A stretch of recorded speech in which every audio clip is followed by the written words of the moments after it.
নমস্কার বন্ধুরা, ডলির রন্ধনশালায় সবাইকে স্বাগত। আর আজকে তোমাদের সাথে শেয়ার করব সম্পূর্ণ নিরামিষ কুমড়ো পুঁইশাকের রেসিপি। এইভাবে কুমড়ো পুঁইশাক বানালে চিংড়ি মাছ বা মাছের মাথার কিন্তু প্রয়োজন হবে না। তাহলে আজকে রেসিপিটা শেষ পর্যন্ত দেখার জন্য তোমাদের কাছে আমার অনুরোধ রইল। এখানে আমি 250 গ্রাম পরিমাণ কুমড়ো ছোটো ছোটো টুকরো করে কেটে নিয়েছি, আর সাথে আমি পুঁইশাকও কেটে নিয়েছি। পুঁইশাকের পাতা আর ডাঁটা আমি আলাদা করে কেটে নিয়েছি রান্নার সুবিধার জন্য। পুঁইশাকের ডাঁটাগুলো আমি মাঝখান থেকে একটু চিড়ে দিয়েছি, যাতে পুঁইশাকের ডাঁটাগুলো ভিতর থেকে খুব তাড়াতাড়ি সিদ্ধ হয়ে যায়। রেসিপিটা শেষ পর্যন্ত দেখার জন্য তোমাদের কাছে আমার অনুরোধ রইল। আর রেসিপিটা কেউ কিন্তু স্কিপ করে দেখো না, তাহলে আমি শেষ পর্যন্ত কীভাবে বানিয়েছি সেটা যদি একটুও মিস হয়ে যায় তাহলে রান্নাটা খেতে ভালো লাগবে না। আমি সমস্ত কুমড়ো পুঁইশাকগুলো খুব ভালোভাবে কাটার পরে ধুয়ে নিয়েছি। এবারে আমি রান্নার জন্য প্রথমে একটা মশলা বানিয়ে নেব। তার জন্য আমি প্রথমে কড়াইয়ের মধ্যে 1 চামচ পরিমাণ পাঁচফোড়ন দিয়ে দিলাম, আর সাথে আমি 1 চামচ পরিমাণ গোটা জিরে দিয়ে দিলাম। এবারে আমি পাঁচফোড়ন আর জিরেটাকে হালকা আঁচে নাড়াচাড়া করে কয়েক সেকেন্ড ভেজে নেব। খুব বেশি কিন্তু ভাজবো না, তাহলে পাঁচফোড়ন আর জিরেটা পুড়ে যাবে, মশলার স্বাদটা নষ্ট হয়ে যাবে। আমি নাড়াচাড়া করে ভেজে নিয়ে এবারে একটা প্লেটের মধ্যে ঢেলে নেব। আর পাঁচফোড়ন আর জিরেটা ভালোভাবে ঠান্ডা হয়ে গেলে আমি পরে গুঁড়ো করে নেব। আবারও আমি কড়াইটাকে গ্যাসের মধ্যে বসিয়ে দিলাম। এবার আমি রান্নার জন্য কড়াইয়ের মধ্যে প্রয়োজন মতো সর্ষের তেল দিয়ে দিলাম। সর্ষের তেলটা খুব ভালোভাবে গরম করে নিয়ে আমি ফোড়নে অল্প একটু পাঁচফোড়ন দিয়ে দিলাম, আর সাথে আমি দিয়ে দেব একটা তেজপাতা কুচি। আর আমি ফোড়নে দিয়ে দেব 2টো শুকনো লঙ্কা। এবার আমি ফোড়নটাকে নাড়াচাড়া করে একটু ভেজে নেব। ফোড়ন থেকে সুন্দর গন্ধ বেরিয়ে আসার সাথে সাথে আগে থেকে আমি বড় সাইজের একটা আলু কেটে রেখে দিয়েছিলাম। কেটে রাখা আলুটা ফোড়নের সাথেই আমি দিয়ে দিলাম। কেটে রাখা সমস্ত আলুগুলো আমি ফোড়নের সাথে দিয়ে এবার আমি আলুগুলোকে খুব ভালোভাবে একটু সময় নিয়ে নাড়াচাড়া করে লালচে করে ভেজে নেব। আলুগুলো আমি মিনিট 5-এর মতো নাড়াচাড়া করে খুব ভালোভাবে ভেজে নিয়েছি। এর থেকে আমি আর বেশি ভাজবো না। এবারে আমি কেটে রাখা সমস্ত কুমড়োগুলো আলুর সাথেই দিয়ে দেব। আমি এখানে সমস্ত সবজিগুলো একসাথে ভেজে নিয়ে রান্নাটা করব। তোমরা চাইলে কিন্তু আলাদা আলাদা করে ভেজেও রান্নাটা করতে পারো।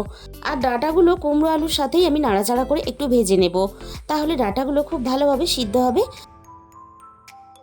আলু, কুমড়ো, ডাঁটা সব কিছু একসাথে নাড়াচাড়া করে আমি খুব ভালোভাবে একটু সময় নিয়ে ভেজে নেব।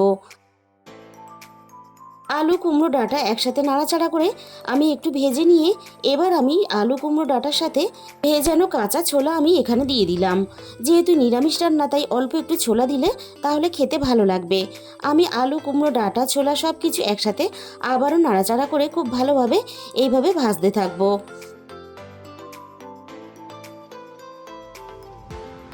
আর ছোলাটা সব কিছুর সাথে নাড়াচাড়া করে ভেজে নিলে তাহলে সমস্ত সবজির সাথে ছোলাটাও খুব ভালোভাবে সিদ্ধ হয়ে যাবে। আর এই সময় রান্নার স্বাদ মতো লবণটা দিয়ে দিলাম। লবণ দিয়ে সমস্ত কিছু সবজি আবারও আমি নাড়াচাড়া করে খুব ভালোভাবে ভাজতে থাকবো। আর লবণটা এই সময় দিয়ে নাড়াচাড়া করে ভাজলে তাহলে আলু, কুমড়ো, ডাঁটা সব কিছু আরও একটু নরম হয়ে যাবে। সমস্ত সবজি, ছোলা সব কিছু আমি একসাথে খুব ভালোভাবে নাড়াচাড়া করে ভেজে নিয়েছি। কড়াইয়ের মধ্যে আমি অল্প পরিমাণ জল দিয়ে দিলাম, যাতে বাকি মশলাগুলো দেওয়ার সাথে সাথে না পুড়ে যায়। আমি দিয়ে দিলাম এখানে 1 চামচ পরিমাণ আদা বাটা। আদা বাটাটা সব কিছুর সাথে নাড়াচাড়া করে একটু কষিয়ে নেব, যাতে আদার কাঁচা গন্ধটা চলে যায়।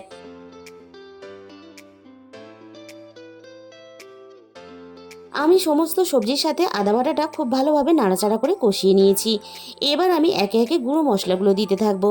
দিয়ে দিলাম আমি এখানে 1 চামচ পরিমাণ হলুদ গুঁড়ো, আর দিয়ে দিলাম হাফ চামচের মতো ঝাল লঙ্কার গুঁড়ো, আর দিয়ে দেবো এখানে 1 চামচ পরিমাণ চিনি। অল্প একটু চিনি দিলে তাহলে রান্নার স্বাদের ব্যালেন্সটা ঠিক থাকবে। আর যেহেতু নিরামিষ কুমড়ো পুঁইশাক অবশ্যই একটু চিনি ব্যবহার করবে, তাহলে খেতে ভালো লাগবে। আবারও আমি সমস্ত সবজি মশলার সাথে খুব ভালোভাবে কষিয়ে নেব, যতক্ষণ না সবজি থেকে সুন্দরভাবে তেলটা ছেড়ে বেরিয়ে আসে। সমস্ত সবজিগুলো আমি খুব ভালোভাবে নাড়াচাড়া করে এইভাবে একটু সময় নিয়ে কষাতে থাকবো। আমি সবজিগুলো একটু কষিয়ে নিয়ে এবার আমি কেটে রাখা পুঁইশাকের সমস্ত পাতাগুলোকে দিয়ে দিলাম।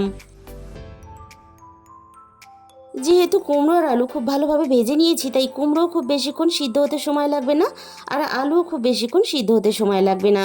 তাই পুঁইশাকের পাতাগুলো এই সময় দিলে পুঁইশাকের পাতাগুলো খুব ভালোভাবে সিদ্ধও হয়ে যাবে আর সুন্দরভাবে কিন্তু গোটা গোটাও থাকবে।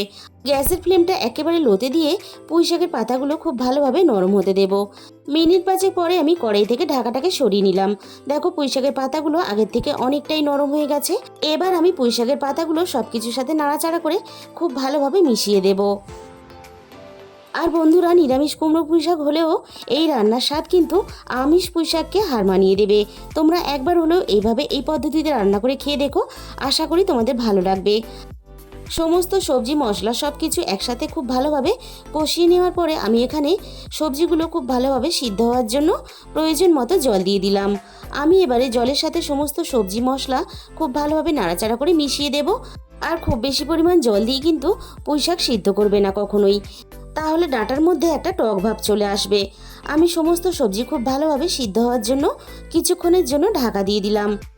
কিছুক্ষণ পরে আমি কড়াই থেকে ঢাকাটাকে সরিয়ে নিলাম। এবার আমি একটু নাড়াচাড়া করে দেখে নেব কুমড়ো পুঁইশাক ডাঁটা সমস্ত কিছু খুব ভালোভাবে সিদ্ধ হয়েছে কিনা।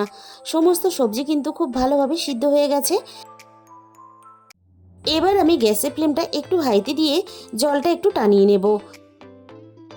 আর রান্নাটা যাতে একটু মাখা মাখা হয় তার জন্য আমি কুমড়োগুলো এভাবে খুন্তি দিয়ে একটু ভেঙে দেব।